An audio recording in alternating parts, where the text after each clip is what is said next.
الحمد لله نحمده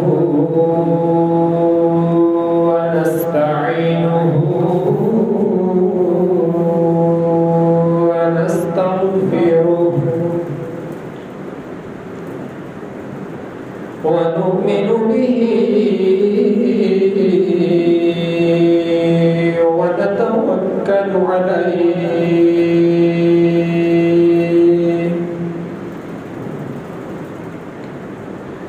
ونعوذ بالله من شرور أنفسنا ومن سيئات أعمالنا من يهده الله فلا مضل له ومن يضلله فلا هادي له ونشهد أن لا إله إلا الله وحده لا شريك له ونشهد أن سيدنا وسندنا وشفيعنا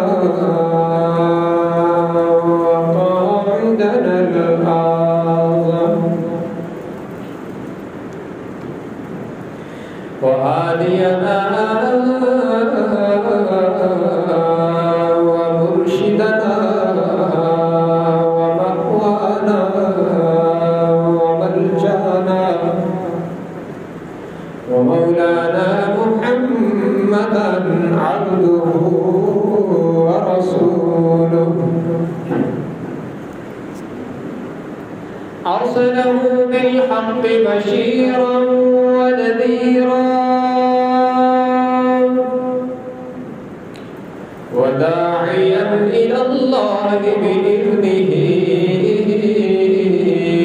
وسراجا منيرا وصلى الله تعالى عليه وعلى آله وأصحابه وبارك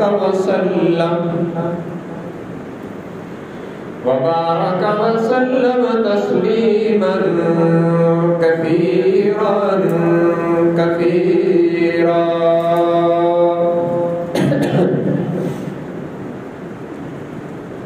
أما بعد فأعوذ بالله من الشيطان الرجيم بسم الله الرحمن الرحيم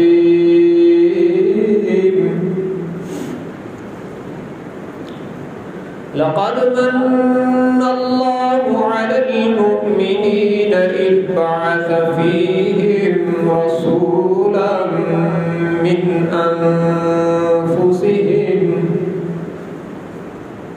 يتلو عليهم آياته ويزكيهم ويعلمهم الكتاب والحكمة وإن كانوا من قبل لفي ضلال مبين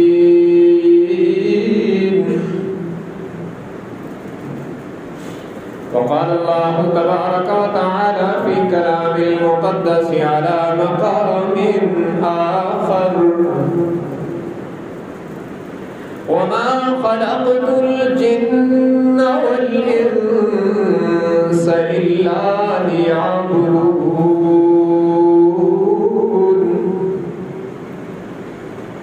وقال النبي صلى الله تبارك وتعالى عليه وسلم إنما بعثت لأتمم مكارم الأخلاق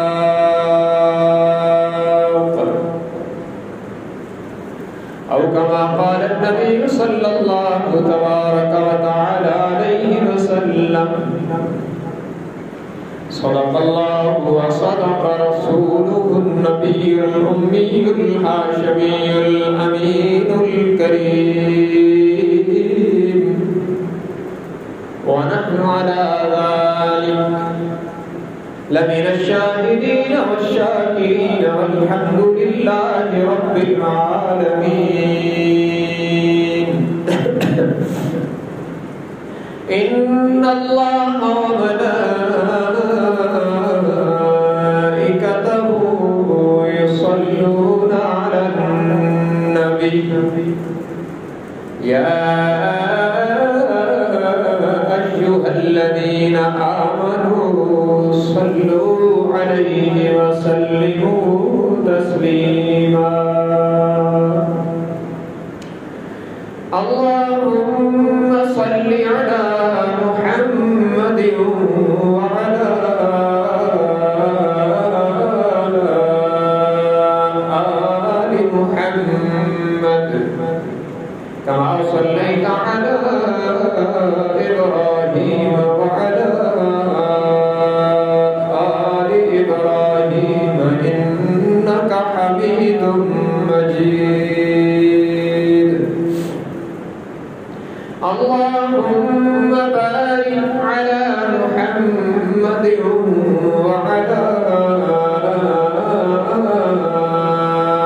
آل محمد كما باركت على إبراهيم وعلى آل إبراهيم إنك حميد مجيد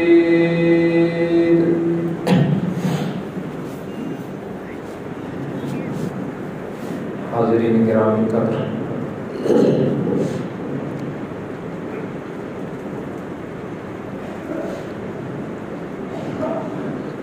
ماہ ربیع الاول کا یہ دوسرا جمعۃ المبارک ہے۔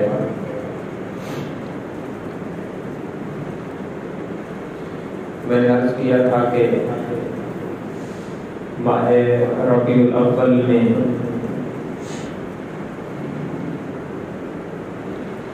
پیش آنے والے 4 اہم ترین واقعات پر اللہ نے توفیق و مدد فرمائی تو گفتگو کی جائے گی۔ گزشتہ جمعۃ المبارک کے خطبہ میں ماہ ربیع الاول میں پیش آنے والے عظیم واقعے پر گفتگو ہو چکی ہے، اور وہ ہے میلاد رسول صلی اللہ علیہ وسلم۔ حضور اکرم صلی اللہ علیہ وسلم کی مبارک ولادت اور آپ کی پیدائش ربیع الاول کے مہینے میں ہوئی، اور اللہ نے اسے شہرت بخشی۔ اس میں کتنی حکمتیں ہیں اللہ ہی بہتر جانتے ہیں، لیکن ایک حکمت یہ بھی ہے، حضور صلی اللہ علیہ وسلم کی پیدائش کے مہینے کو اور آپ کی ولادت کے ذکر کو اللہ نے شہرت تمام بخشی تاکہ دنیا پر واضح ہو جائے کہ یہ پیدا ہوئے ہیں، اور جو پیدا ہوتا ہے وہ مشکل کشا نہیں ہوتا۔ مشکل کشا وہ ہوتا ہے جو پیدا ہونے سے پاک ہوتا ہے، ساری کائنات کو بناتا ہے، خود بننے سے پاک ہوتا ہے، ساری کائنات کو سلاتا ہے، خود سونے سے پاک ہوتا ہے۔ وَهُوَ يُطْعِمُ وَلَا يُطْعَمُ، ساری کائنات کو کھلاتا ہے، خود کھانے سے پاک ہوتا ہے، ساری کائنات کو دیتا ہے، خود کسی کا محتاج نہیں ہوتا۔ جو پیدا ہوتا ہے وہ محتاج ہوتا ہے، اور مشکل کشا اور حاجت روا وہ ہوتا ہے جو پیدا نہیں ہوتا بلکہ لم یلد ولم یولد کی شان رکھتا ہے، اور وہ صرف اللہ ہے اور کوئی نہیں۔ یہ حقیقت واضح ہو گئی حضور کے مبارک میلاد سے، اور یہ حقیقت بھی واضح ہو گئی کہ آپ پیدا ہوئے، آپ کی والدہ محترمہ کا نام سیدہ آمنہ، والد ماجد کا نام جناب عبداللہ، آپ کے چچاؤں کے نام، پھوپھیوں کے نام، بیٹوں کے نام، بیٹیوں کے نام، بیویوں کے نام سب حدیث میں آ گیا، اور یہ واضح کر دیا گیا کہ یہ سارے رشتے انسانوں کے ہوتے ہیں، جبرائیل کا کوئی رشتہ دار نہیں ہے۔ تو اس سے معلوم ہوا کہ حضور اللہ کے بندے ہیں، اکمل ترین انسان۔ دوسرا اہم ترین واقعہ جو اس ماہ ربیع الاول میں ہوا ہے وہ ہے حضور صلی اللہ علیہ وسلم کی بعثت۔ آپ کے سر اقدس پہ تاج نبوت کا، تاج ختم نبوت کا سجایا جانا، اور یہ اصل مقصد تھا ولادت کا، اور اسی سے انقلابی جماعت تیار ہونا شروع ہوئی۔ حضور صلی اللہ علیہ وسلم کی مبارک ولادت کے موقع پر اللہ نے ایسے واقعات ظاہر کیے جنہوں نے انقلاب کا اندیا دیا، جن واقعات کے ظہور سے بتلایا گیا کہ یہ پیدا ہونے والا بچہ کوئی عام بچہ نہیں بلکہ کائنات کا اکمل ترین انسان ہے۔ لیکن اس انقلاب کا باقاعدہ آغاز افرادی طور پر کہ اس کے نتیجے میں لوگ بدلنے لگے، رنگ بدلنے لگا، کردار بدلنے لگے، اس کا آغاز 40 سال کے بعد ہوا، جب حضور اکرم صلی اللہ علیہ وسلم کے قلب اطہر پر غار ثور میں پہلی وحی اتری ہے،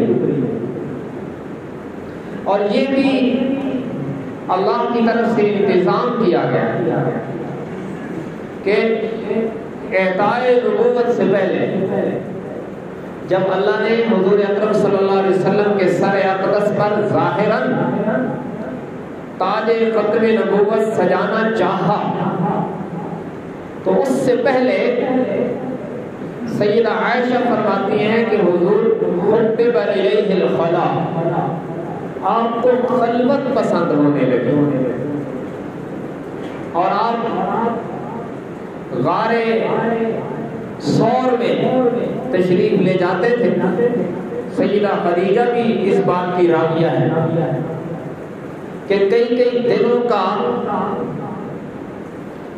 کھانے پینے کا سامان لے کر غار ثور میں تشریف لے جایا کرتے، اور اس وقت کیونکہ یہ آج جو مکہ مکرمہ میں بلڈنگیں ہیں بڑی بڑی، اس وقت کچھ نہیں تھا، تو غار ثور میں بیٹھ کر حضور اللہ کی عبادت بھی کرتے، اور وہاں سے بیت اللہ نظر آتا تھا، بیت اللہ کا دیدار بھی کرتے۔ پھر جب 40 سال اور 1 دن آپ کی عمر ہوئی تاریخ اسلام کے مطابق، تو پھر اللہ تبارک و تعالیٰ نے باضابطہ طور پر جبرائیل امین کو بھیج کر پہلی وحی اتار کر حضور کا تعارف محمد ابن عبداللہ کی بجائے محمد رسول اللہ سے کروا دی صلی اللہ علیہ وسلم تسلیما کثیرا کثیرا۔ اب آج کی گفتگو میں نے یہ عرض کرنا ہے کہ حضور صلی اللہ علیہ وسلم دنیا میں کیوں تشریف لائے؟ سارے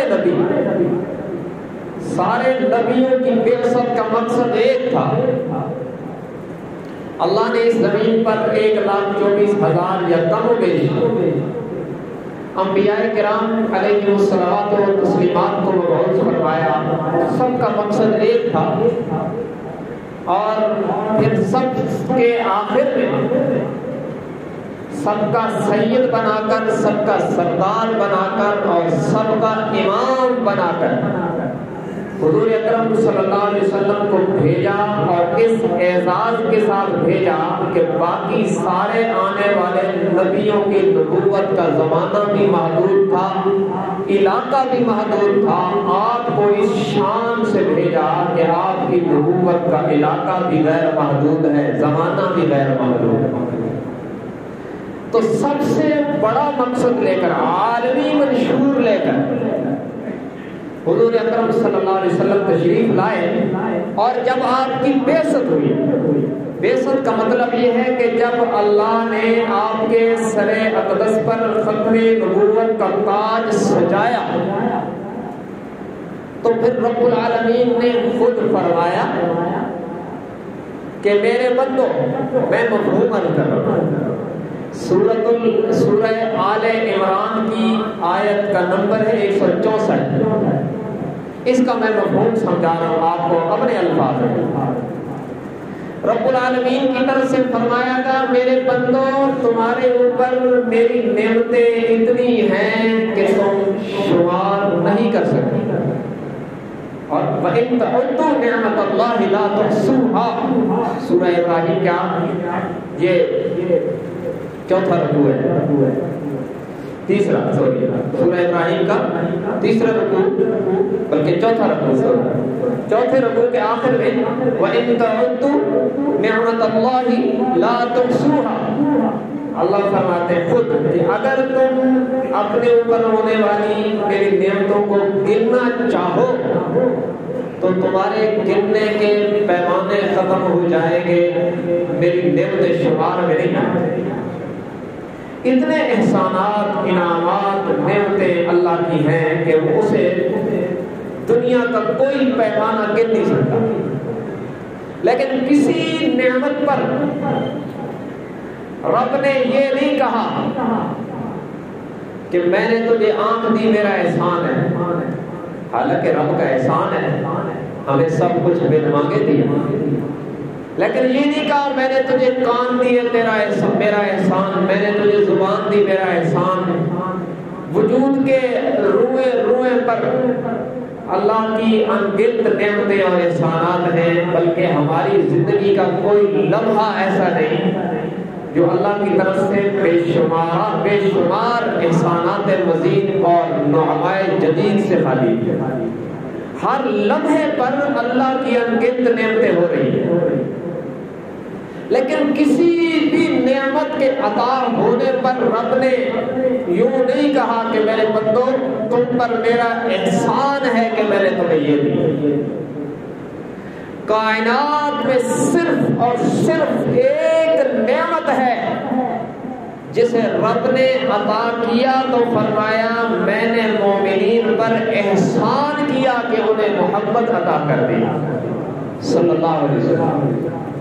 گویا اللہ کی نعمتوں سے ساری کائنات بھری ہوئی، اللہ کے احسانات کے نیچے میرا اور آپ کا وجود دبا ہوا ہے، لیکن خود رب کہتا ہے میرے بندو تم پر اس بھری کائنات میں میرا سب سے بڑا احسان ہے وجود محمد صلی اللہ علیہ وسلم۔ کیوں؟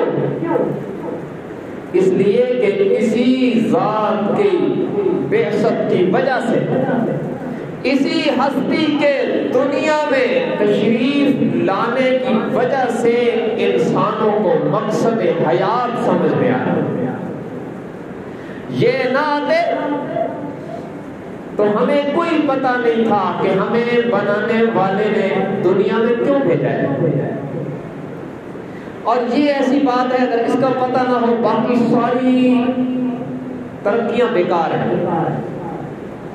کسی بندے کو ریاضی کا علم ہو، سائنس کا علم ہو، اور بیالوجی کا علم ہو، فزکس کا علم ہو، وغیرہ وغیرہ، جتنے یہ چیزیں پڑھائی جا رہی ہیں اس وقت، ساری چیزوں کا علم ہو، سے پتہ ہو انسان کی باڈی کا نظام کیسے چلتا ہے، اس کی آنکھ میں کتنے کیمرے لگے ہوئے ہیں، کان میں کتنے سماعت کے آلات ہیں، اس کے جسم کا سسٹم کیسے چل رہا ہے، کہاں گڑبڑ ہو تو کون سی ٹیبلٹ سے ٹھیک ہوتا ہے وغیرہ، یہ ساری باتیں پتہ ہو اور اگر یہ پتہ نہ ہو کہ انسان کو بنانے والے نے کیوں بنایا تو یہ ساری معلومات بیکار ہیں، اس لیے کہ مرنے کے بعد ان کا فائدہ کوئی نہیں۔ ایسے سمجھیں جیسے یہ ہے موبائل، اگر ہمیں یہ پتا ہو کہ جناب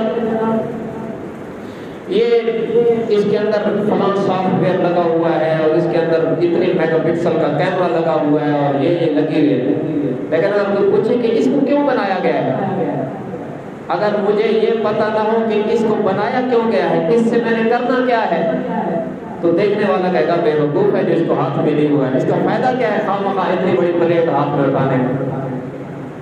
تو اصل چیز یہ ہے کہ ہمیں پتہ چلے کہ ہمیں بنانے والے نے کیوں بنایا، ہمارے دنیا میں آنے کا مقصد کیا ہے، اور یہ مقصد انسانیت کو محمد رسول اللہ صلی اللہ علیہ وسلم نے آ کے بتلایا۔ حضور کے اعلان نبوت سے 600 سال پہلے کم و بیش حضرت عیسیٰ علیہ السلام کو آسمان دنیا پر اٹھا دیا گیا تھا، وہ چوتھے آسمان پر زندہ موجود ہے۔ ان کے اور حضور صلی اللہ علیہ وسلم کے درمیان کوئی 610 سال کا فاصلہ ہے، درمیان میں کوئی نبی نہیں آیا۔ تو انسانیت مقصد زندگی بھول گئی، پہلی نسلیں مر گئی، انجیل تبدیل ہو گئی، حضرت عیسیٰ علیہ السلام کی تعلیمات رہی نہیں، تو انسان نے اپنے دنیا میں آنے کا مقصد بھلا دیا، کیونکہ نبی بتلاتے تھے، نبی تو 610 سال میں کوئی آیا ہی نہیں، تو انسانیت پٹری سے ہٹ گئی، اور ان کو اپنی پیدائش کا مقصد پتہ ہی کوئی نہیں۔ کوئی بتوں کو جھک رہا ہے، کوئی کھڑی کو سجدہ کرتا ہے اور کوئی پڑی کو سجدہ کرتا ہے، اور طرح طرح کی گمراہیاں انسان کے کردار میں آئیں اور وہ جانوروں سے بدتر ہو چکا۔ حضور تشریف لائے، میں یوں کہوں تو بے جانا ہوگا کہ میرے آقا تشریف لائے تو انسانوں کو انسانیت ملی، اس لیے رب نے اسے احسان سے تعبیر کیا، اور احسان بھی جب ہم نے کسی کو یقین دلانا ہو تو ہم بات پکا کرنے کے لیے بساؤ کا قسم اٹھا دیتے ہیں، بساؤ کا کہتے ہیں یار میں پکی بات کر رہا ہوں، یقیناً یہ بات ہے، اور اللہ کی بات میں کوئی تاکید نہ بھی ہو تو تب بھی یقینی ہے۔ لیکن رب العالمین نے جب وجود محمد کی صورت میں اپنا احسان بتلایا تو تسمیہ طرز اختیار کیا۔ سورہ آل عمران کی آیت نمبر 164 فرمایا لقد من اللہ علی المؤمنین اذ بعث فیہم رسولا من انفسہم یتلو علیہم آیاتہ ویزکیہم ویعلمہم الکتاب والحکمہ وَإِن كَانُوا مِن قَبْلُ لَفِي ضَلَالٍ مُّبِينٍ۔ فرمایا البتہ تحقیق، لقد لام بھی بات کو پکا کرنے کے لیے عربی میں، اور قد بھی بات کو پکا کرنے کے لیے استعمال ہوا۔ فرمایا البتہ تحقیق پکی بات ہے، من اللہ نے احسان کیا، من اللہ علی المؤمنین اذ بعث فیہم رسولا، اللہ نے اہل ایمان پر احسان کیا کہ رب العالمین نے ان میں عظمت والا رسول مبعوث فرما دیا، من انفسہم، اور یہ بھی احسان کیا کہ رسول بھی انسانوں میں سے چنا۔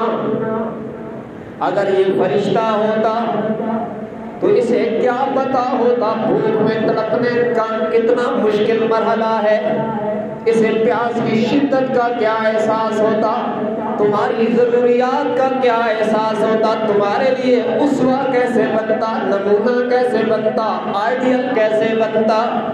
فرمایا تمہارے اللہ نے احسان کیا، اپنا عظمت والا رسول تمہاری جنس میں سے چن کر تمہارے حوالے کر دیا۔ ان کا کام کیا ہے؟ یتلو علیہم آیاتہ، اپنے حلقے میں آنے والے خوش نصیبوں کو اللہ کی آیات پڑھ کے سنائیں گے۔ وَيُزَكِّيهِمْ، ان کے دلوں کے زنگ صاف کریں گے۔ وَيُعَلِّمُهُمُ الْكِتَابَ، صرف قرآن پڑھ کے نہیں سنائیں گے بلکہ کلام اللہ کے اسرار و رموز بھی سمجھائیں گے۔ والحکمہ، اور اپنی سنت بھی سمجھائیں گے۔ وَإِن كَانُوا مِن قَبْلُ لَفِي ضَلَالٍ مُبِينٍ، ان کی تشریف آوری سے پہلے تم گمراہی کے واضح گڑھے میں گر چکے تھے، یہ میرا احسان ہے۔ رب کہتا ہے میرا احسان ہے کہ میں نے اپنے آخری نبی کے سر پر ختم نبوت کا تاج سجایا، اور ان کی قدموں کی برکت سے بدتر انسانیت برتر ہو گئی۔ یہ 4 کام حضور نے کیے صلی اللہ علیہ وسلم: تلاوت آیات، تزکیہ نفس، اور قرآن کا سمجھانا، سنت کا سمجھانا۔ ان 4 کاموں کے نتیجے میں جو قوم تیار ہوئی ہے، جنہوں نے مقصد حیات کو پہچانا، ان میں 5 صفات ہیں۔ مقصد حیات کیا ہے؟ سورہ ذاریات کے آخر میں ہے وَمَا خَلَقْتُ الْجِنَّ وَالْإِنسَ إِلَّا لِيَعْبُدُونَ۔ رب العالمین نے فرمایا میں نے انسانوں اور جنوں کو اپنی عبادت کے لیے بنایا۔ ہماری تخلیق کا مقصد جو حضرت محمد صلی اللہ علیہ وسلم نے آ کر بتایا وہ یہ ہے کہ ہم بنے ہیں عبادت کے لیے۔ عبادت کیا ہے؟ بعض لوگ سمجھتے ہیں کہ صرف نماز پڑھنا عبادت ہے۔ یہ عبادت کی ایک قسم ہے۔ عبادت کا اصل مفہوم یہ ہے کہ اللہ کا جس وقت جو حکم ہو اسے اس وقت اللہ کے نبی کے طریقے کے مطابق اللہ کی رضا کی نیت سے پورا کرنا عبادت ہے۔ اور جو اس مقصد کو پہچانے اور اس کو عمل میں لائے، حضور کی تشریف آوری کے مقصد کو جو پہچانے اور اس کو عمل میں لائے، اس میں 5 صفات ہونی چاہیے۔ یہ خلاصہ میں عرض کر رہا ہوں۔ حضور کے دنیا میں آنے کا مقصد یہ ہے کہ ہم اللہ کے بندے بن جائیں۔ اب آپ کہتے ہیں نا اشہد ان لا الہ الا اللہ واشہد ان محمدا عبدہ ورسولہ، کہ میں گواہی دیتا ہوں اللہ کے علاوہ معبود کوئی نہیں، اور میں گواہی دیتا ہوں کہ محمد صلی اللہ علیہ وسلم اللہ کے بندے اور اس کے رسول ہیں۔ عبد کا ذکر پہلے ہے، رسالت کا ذکر بعد میں ہے۔ حضور اللہ کے بندے ہیں اور ہمیں بندہ بنانے آئے ہیں کہ ہم بھی اللہ کے بندے بن جائیں۔ حقیقت میں کہنے کو تو ہر ایک کہتا ہے میں اللہ کا بندہ ہوں، لیکن عقیدے اور کردار سے بندہ بن جائے اور رب بھی کہے یہ میرا ہے۔ لیکن حضور کو صلی اللہ علیہ وسلم جا بجا قرآن میں اللہ کہتے ہیں میرے بندے ہیں۔ سبحان الذی اسریٰ بعبدہ پاک ہے وہ ذات جس نے سیر کرائی اپنے بندے کو. کیسے بہترین بندے ہیں جنہوں نے بندگی اس انتہا پر کی کہ رب نے کہا میرے محبوب ساری ساری رات کھڑے ہو کے آنسو نہ بہایا کر, رات کے کچھ حصے میں سو بھی جایا کر. یہ بندگی کا کمال ہے. لوگ باتیں کرتے ہیں حضور کی عبدیت پر, اور میں عرض کرتا ہوں کہ کائنات میں عبدیت کا اور بندگی کا کمال دیکھنا ہو تو وہ وجود محمد میں نظر آتا ہے صلی اللہ علیہ وسلم.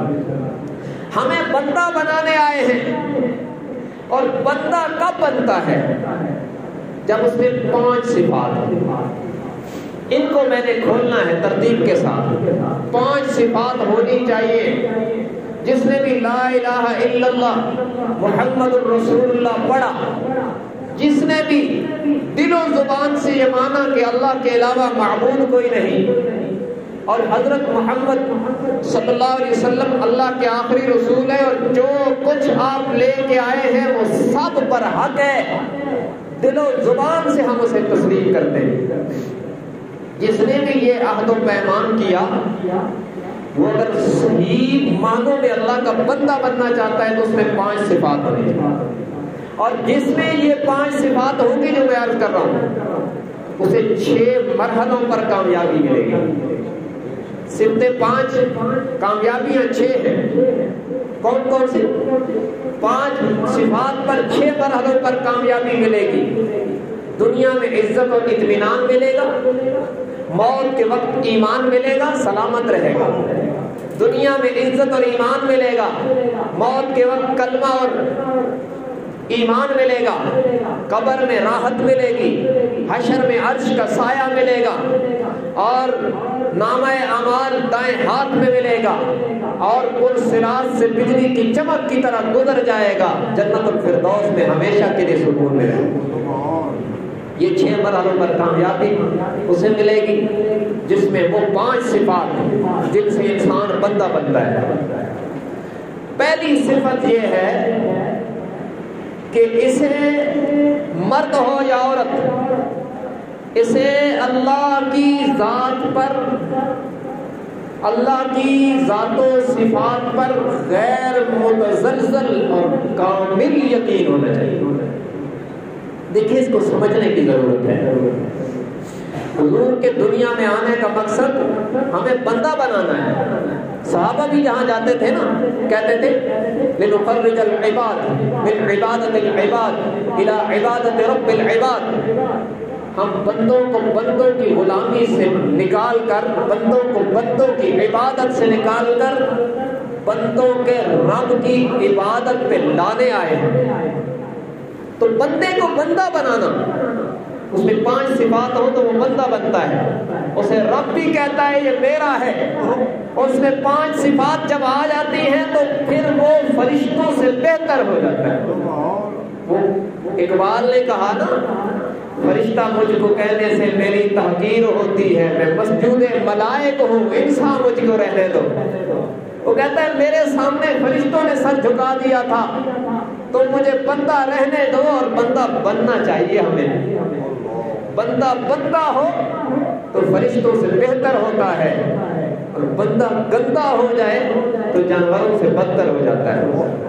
یہ صفات سے بنتا ہے. یہ خاکی اپنی فطرت میں نہ نوری ہے نہ ناری ہے, اس کے اندر نکھار صفات سے آتا ہے. سونے کا ٹکڑا ویسے بدشکل نظر آتا ہے, لیکن جب اس کے اوپر مختلف قسم کے آلات سے پالش اور ڈیزائننگ ہوتی ہے تو پھر وہ آنکھوں میں سما جاتا ہے. تو بندہ ویسے اپنی حیثیت میں کچھ نہیں, اس میں بری صفات آ جائیں تو جانوروں کو پیچھے چھوڑ دیتا ہے, اور اس میں اچھی صفات آ جائیں تو جبرائیل بھی اسے دیکھ کے رشک کرتا ہے. یہ صفات سے بنتا ہے, اور یہ 5 صفات ہو تو بندہ بنتا ہے. پہلی صفت یقین کامل, اور اس کی کئی جہتیں ہیں. اللہ کی ذات و صفات کا یقین کامل, اس کی کئی جہتیں ہیں. میں چند پہلوؤں سے پردہ اٹھاؤں گا، چند پہلو میں آپ کے سامنے واضح کرنے کی کوشش کروں گا کہ یقین بندے کا اللہ کی ذات و صفات کے متعلق کیسا یقین ہونا چاہیے۔ بایزید بستامی تیمور بن عیسیٰ رحمۃ اللہ علیہ بزرگ گزرے، وہ فرمایا کرتے تھے کہ اگر ساری زمین تانبے کی ہو جائے اور آسمان سے قطرہ بھی پانی کا نہ برسے تو تب بھی مجھے یقین ہے کہ اللہ مجھے رزق پہنچا کے رہے گا۔ اور یہ لا الہ الا اللہ محمد رسول اللہ بھی پڑھتے ہیں اور کہتا ہے پاشاؤ جھوٹ کے بغیر نظام نہیں چلتا، تو یہ یقین تو نہ ہوا نا۔ موت کے وقت فرشتہ آ کر میرے اور آپ کے اعضاء کو سونگے گا کہ اس میں ایمان کی خوشبو ہے کہ نہیں۔ ایسے یقین کے ہوتے ہوئے ایمان کی خوشبو کہاں سے ہے؟ یہ خطرے میں ہے، ایمان بنانے کی ضرورت ہے۔ یقین اس وقت کلمہ پڑھنے والوں کی کمی نہیں ہے الحمدللہ، لیکن یقین والے بہت تھوڑے ہیں۔ حضور نے صلی اللہ علیہ وسلم جو معاشرہ ترتیب دیا اپنے محنت سے، انہیں یقین ان کا کامل، اللہ کی ذات و صفات پر کامل یقین۔ اسباب جہاں پہ ختم ہو جاتے ہیں وہاں اللہ کے علاوہ کوئی مددگار نہیں، یہ یقین ہونا چاہیے۔ اور یہ یقین رکھیں کہ اللہ اسباب کا محتاج نہیں ہے، اسباب کو اختیار کرنے کا شریعت کے دائرے میں رہ کر ہمیں حکم ہے، ہم نے کرنا ہے، لیکن یقین یہ ہو کہ اللہ ان اسباب کا محتاج نہیں، اللہ اسباب کے برعکس نتیجہ بھی دے سکتا ہے۔ دیکھیں نا ریت کا صحرا اور مئی جون کی گرمی تو کیسے تپتا ہے، بندہ اس میں چل نہیں سکتا، پاؤں جلتے ہیں۔ اسی میں سے ایک بیل نکلتی ہے جس کے اوپر تربوز کا پھل لگتا ہے، اور تربوز کو کھائیں تو گرم ہوتا ہے کہ ٹھنڈا؟ وہ ٹھنڈا ہوتا ہے۔ سارے ڈاکٹر کہتے ہیں جگر کے لیے مفید ہے، معدے کے لیے مفید ہے، اس کو کھاؤ ٹھنڈک پیدا ہوگی۔ سارے اسباب گرمی کے ہیں، تپتے صحراؤں میں وہ پیدا ہوا، لیکن وہ کون ہے جس نے سارے گرمی کے اسباب میں ٹھنڈک کی تاثیر پیدا کی؟ مچھلی 1 کلو کی مچھلی سمندر کی تہہ میں انڈا دیتی ہے، ٹھنڈا ترین ہے، کوئی گرمی وہاں نہیں جا رہی، اور وہ شاید 1 سیکنڈ یا مائکرو سیکنڈ بھی پانی کے باہر نہ آئے۔ ٹھنڈک کے سارے اسباب میں وہ مچھلی انڈا دیتی ہے، اور وہ پروان چڑھ کے جب مچھلی بنتا ہے تو پھر اس کو کھانے سے مجھے اور آپ کو حرارت ملتی ہے۔ ٹھنڈک کے سارے اسباب میں گرمی پیدا کر دیتے اللہ ہے۔ یہ یقین ہمارے دلوں میں اترے اللہ کہتے ہیں۔ اور ذلت کے سارے اسباب میں عزت پیدا کرنے پر قادر۔ ہمارے یقین یہ ہو کہ میں نے بس اللہ کی ماننی ہے، اسباب کا رخ اس کے خلاف بھی جا رہا ہوگا تو اللہ اس کے مطابق کر دے گا۔ وہ قادر مطلق ہے، اس کے حکم پر کمپرومائز نہ ہو تو اسباب برعکس بھی ہو۔ یہی تو فرق ہے خالق اور مخلوق میں۔ مخلوق اگر اسباب کی دنیا میں آپ کو مشکل سے نجات دلائے تو مشکل کا باعث بننے والا ذریعہ ہٹائے تو تب۔ ایک بندہ کسی بندے کو چھری مار رہا ہے، اگر کسی نے اس کو بچانا ہے تو چھری مارنے والے کا ہاتھ پکڑے گا یا اس کے ہاتھ سے چھری کھینچے گا۔ یہ اسباب کی دنیا میں بندے کا تعاون ہے، لیکن جب رب چاہتا ہے نا تو نبی کے ہاتھ میں چھری ہوتی ہے اور نیچے لیٹے ہوئے نبی کی گردن پہ رکھی ہوتی ہے، اور اللہ چھری ہاتھ سے لیتا نہیں ہے، طاقت بھی سلب نہیں کرتا، بس چھری کو کہتا ہے کہ اسے کاٹنا نہیں ہے، اس سے کاٹنے کی صلاحیت لے لیتا ہے۔ یہ رب ہے۔ کوئی بندہ آگ میں جل رہا ہو، کسی نے بچانا ہے تو فائر بریگیڈ کو بلائے گا یا اس کو کسی طرح کھینچے گا، آگ کو بجھائے گا تو بچائے گا۔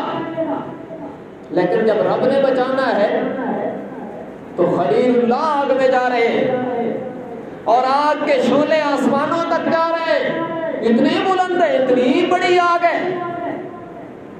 اور جب اللہ کا خلیل آگ میں جا رہا ہے، اور یقین بھی کیا کمال ہے، جبرائیل نے آ کے کہا ضرورت ہے تعاون کی؟ فرمایا تیرے تعاون کی ضرورت نہیں، اللہ کا تعاون چاہتا ہوں۔ تو عرض کی کہ جب رب کا تعاون چاہتے ہو تو تعاون کی درخواست تو کر دو نا۔ فرمایا نہیں، کیا پتا رب میرے جلانے پہ راضی ہو اور میں بچانے کی درخواست کر دوں تو اس کی منشا کے خلاف نہ ہو جائے، میں بس اس کی منشا پہ مٹنا چاہتا ہوں۔ جب اس انداز میں آگ میں گئے کہ درمیان میں جبرائیل کا سبب بھی گوارا نہیں کیا، بس سب کچھ رب کے حوالے، وہی قادر ہے، ہو جانے اور بس ہو جانے۔ تو اللہ نے بھی پھر یوں نہیں کیا، رب تو قادر ہے، چاہتے تو زور کی بارش برسا کر آگ بجھا دیتے، لیکن کل کو کوئی یہ تو کہتا نا کہ رب کو بھی آگ بجھانے کے لیے بارش کی ضرورت ہے۔ رب نے بارش نہیں برسائی، ہوا نہیں چلائی، ڈائریکٹ آگ سے کہا خبردار میرا ابراہیم آ رہا ہے۔ قُلْنَا يَا نَارُ كُونِي بَرْدًا وَسَلَامًا عَلَىٰ إِبْرَاهِيمَ۔ فرمایا اے آگ ٹھنڈی ہو جا۔ یہ کائنات نے پہلی بار یہ منظر دیکھا کہ رب نے ڈائریکٹ آگ سے بات کی ہے۔ اس سے پہلے رب نبیوں سے بات کرتے تھے، لیکن جب نبی کی زندگی خطرے میں نظر آئی، اللہ نے ڈائریکٹ آگ کو خطاب کیا خبردار اسے جلانے کی ضرورت نہیں، اس کے لیے اے سی بن جا۔ یہ قادر ہے۔ دنیا والوں نے کہا بس گیا، اب تو ایک کپال بھی نہیں ملے گا، لیکن جب رب بچانا چاہتا ہے تو پھر جلانے کے اسباب میں زندگی کے سبب پیدا کر دیتا ہے۔ ہمارا یہ یقین اللہ کی ذات پر بنے تو تب نا۔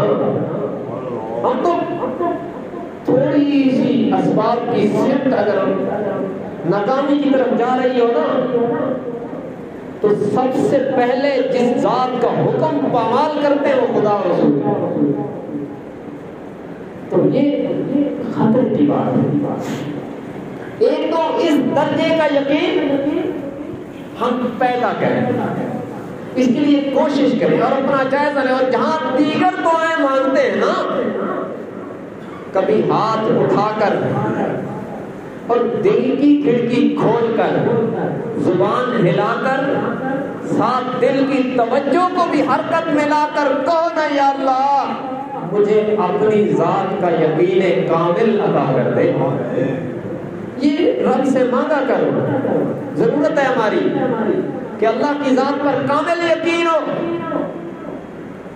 دیکھیں آپ دل کی گہرائیوں میں جھانک کے بتائیں، جو کہے کہ جناب سود کے بغیر میرا نظام نہیں چلتا، اس کا رب پہ یقین ہے۔ من ربوں کا جب قبر میں پوچھیں گے تیرا رب کون ہے، تو دنیا میں سود کو طویلیں کر کے جائز بنانے والا صحیح جواب کیسے دے گا؟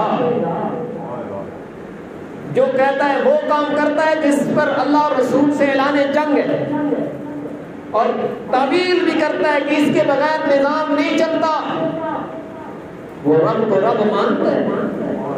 رب کہتا ہے قتل الانسان ما اکفرہ، بندے تو برباد ہو جا، کتنا ناشکر ہے، میری نعمتوں کا انکار کر دیا۔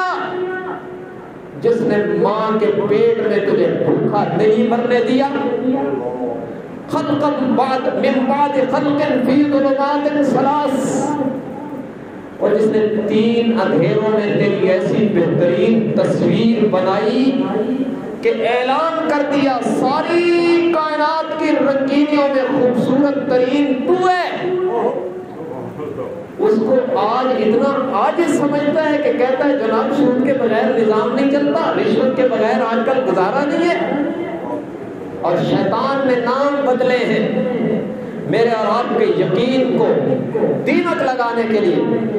رشوت کا نام ہے چائے پانی، تو جناب کوئی چائے پانی تو دے جاؤ نا، دینے والے کو بھی پتا ہے رشوت ہے، اور ہو سکتا ہے دینے والا مجبور ہو اور اس کو اپنا شرعی حق نہ مل رہا ہو، کسی درجے میں شاید اس کی نجات تو ہو جائے، لیکن لینے والا بھی جانتے ہوئے کہ رشوت ہے پھر بھی چائے پانی کا حسین عنوان لگا کر زہر کو شہد بنا کے لے رہا ہے۔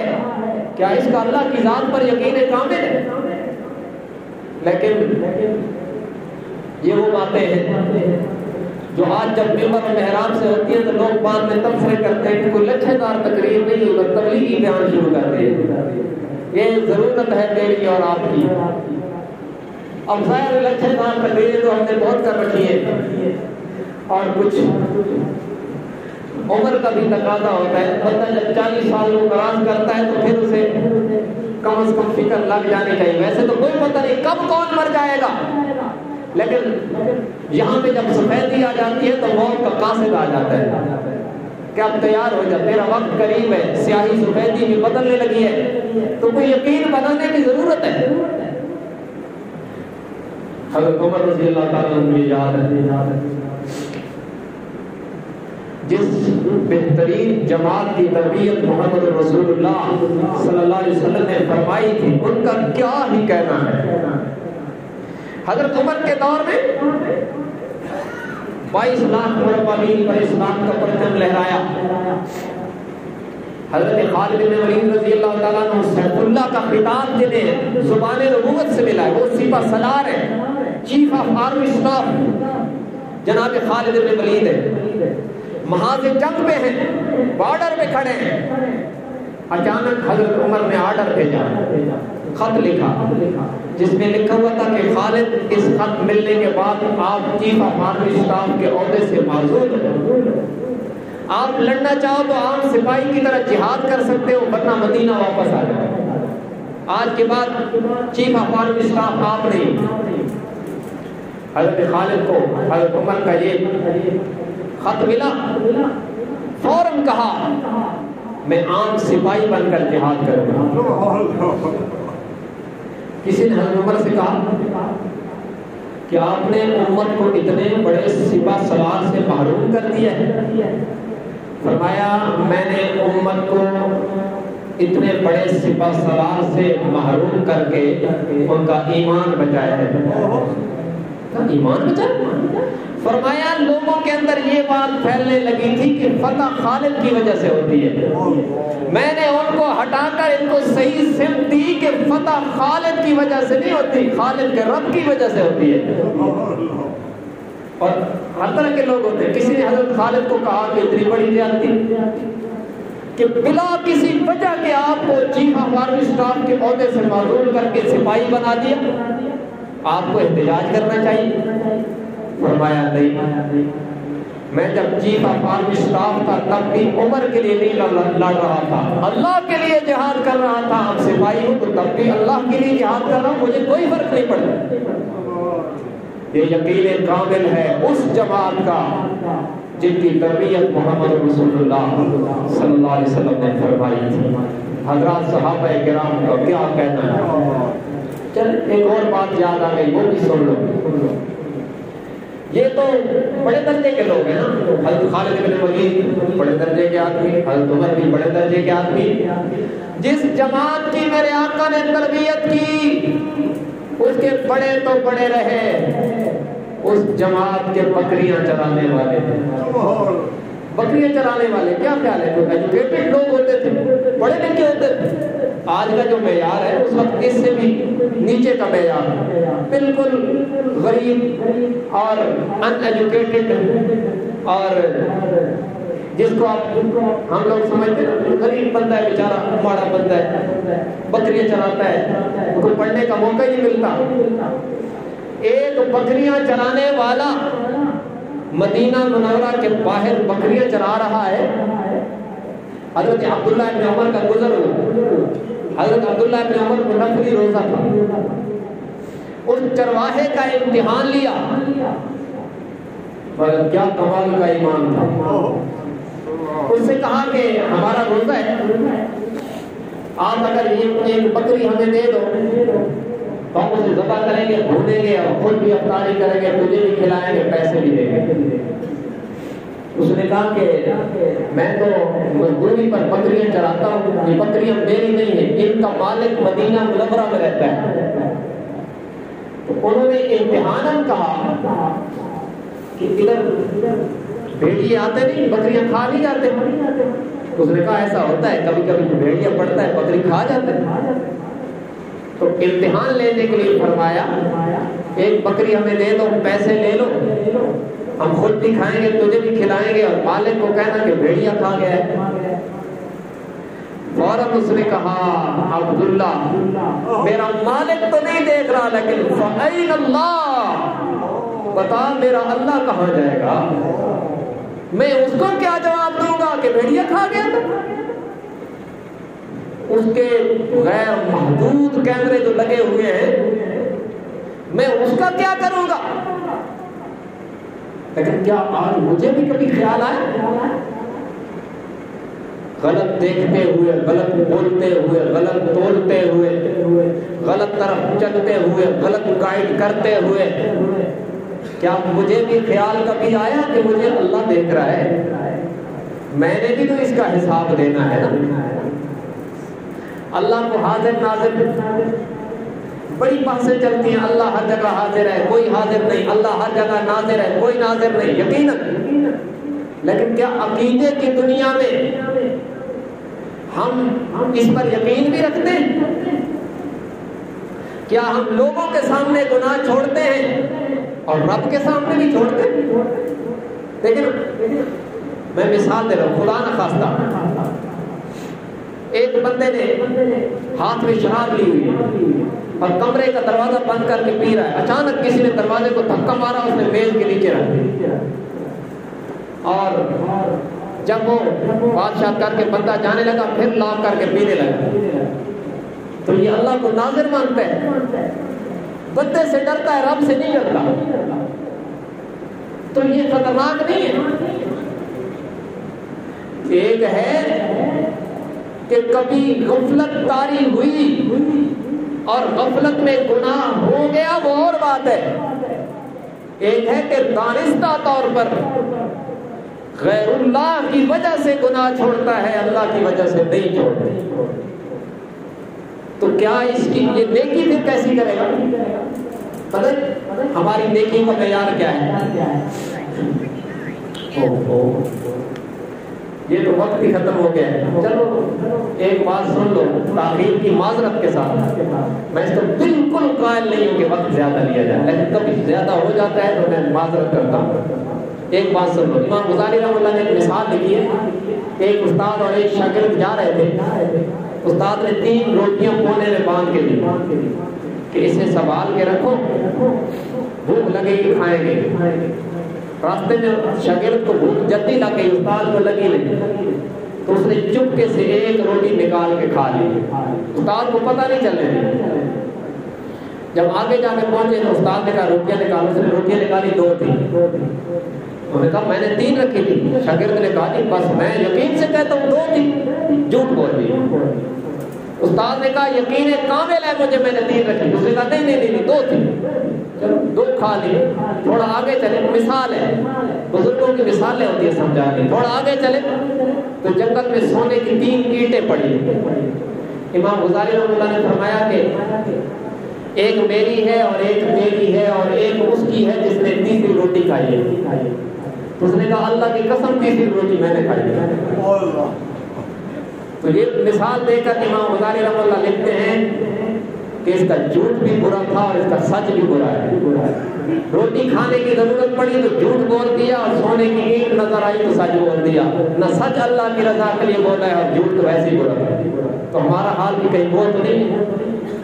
بہرحال میں اس عنوان کو مزید واضح کروں گا انشاءاللہ آئندہ جمعہ میں ان صفات پر گفتگو جاری رہے گی۔ آخر میں یہ اعلان سماعت فرما دیں انشاءاللہ 12 ربیع الاول پرسوں اتوار والے دن لاوا کے مقام پر سیرت النبی کانفرنس منعقد ہو رہی، جس میں ابن شہید اعظم مولانا اعظم طارق شہید رحمہ اللہ کے فرزند حضرت مولانا معاویہ اعظم تشریف لا رہے ہیں، اور یہ وہ لوگ ہیں جنہوں نے دفاع صحابہ کے لیے اپنی زندگیاں وقف کر رکھی ہیں۔